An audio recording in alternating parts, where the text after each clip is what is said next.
আসলাম, আমরা একটু ডক্টর তুহিন মালিকের কাছে যাই, যে প্রসঙ্গে আমরা কথা বলছিলাম যে নির্বাচন কমিশনের ভূমিকা। একটা তো প্রথমটা নির্বাচন কমিশনের ভূমিকাটা তো খুবই স্পষ্ট শুরু থেকেই, যে আপনিও বোধহয় একসময় কথাটা বলেছিলাম, আমিও লেটেস্ট একটা কলামে লিখেছি যে আমাদের এই মুহূর্তে একজন অকৃতজ্ঞ লোক দরকার, যিনি তার নিয়োগকর্তার প্রতি কৃতজ্ঞ হবেন না, এরকম একজন নির্বাচন কমিশনার, জনগণের প্রতি কৃতজ্ঞ, জনগণের প্রতি। এবার অকৃতজ্ঞ একজন নির্বাচন কমিশনার দরকার।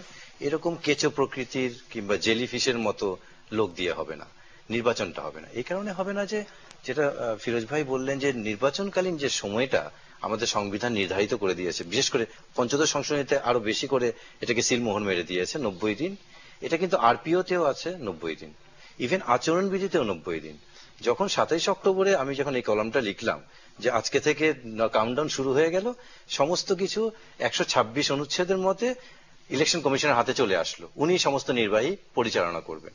তার দুদিন পরে না, তার পরদিনই ইলেকশন কমিশন মিটিং এ বসলো, হুশ আসলো তাদের, এখন কি করা যায়, কাউন্টডাউন তো শুরু হয়ে গেল। তখন তারা একটা আইনের ব্যাখ্যা দিয়ে বললো আজকে থেকে নির্বাচনকালীন সময় 90 দিন না 45 দিন, কিন্তু আপনি আইন তো সংশোধন করবেন। এখন তারপরেও দেখেন, তারপরে আরপিতে বলা হচ্ছে নির্বাচন পূর্ব সময়, নির্বাচন পূর্ব সময়ের মধ্যে আপনি কোনো ভিত্তিপ্রস্তর স্থাপন করতে পারবেন না, কোনো বরাদ্দ দিতে পারবেন না। প্রধানমন্ত্রী প্রতিনিয়ত করছেন এটা। এখন আপনি, আমাদের সময় একদম শেষ, আপনি শেষ করলে আমাদের। আমি যেটা বলছি যে মূল যে বিষয়টা আমাদের রাজনীতির বিষয়টা আসছে, যে হরতালের প্রসঙ্গটা আমি দিয়ে শেষ করি।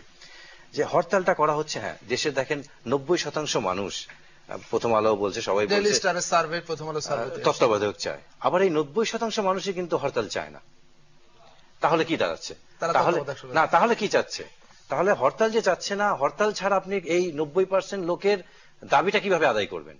এটা একটা পদ্ধতি থাকতে হবে। পদ্ধতিটা হচ্ছে মানববন্ধন করবেন, সভা সমাবেশ করবেন, সেটা বন্ধ করে দিয়েছে না, সমস্ত কিছু বন্ধ করে দিয়ে। আওয়ামী লীগের অফিসে উৎসব হচ্ছে, বিএনপির অফিসে মাতম হচ্ছে, একটা লোকও নাই। এটা তো লেভেল প্লেইং ফিল হচ্ছে না। ধন্যবাদ। যদি কিছু নাই করতে দেন, সুযোগ দিতে পাচ্ছি না বলে দুঃখিত। ধন্যবাদ জহির হোসেন প্রিন্স, ধন্যবাদ কাজী ফিরোজ রশিদ। দর্শক, আমি রবীন্দ্রনাথের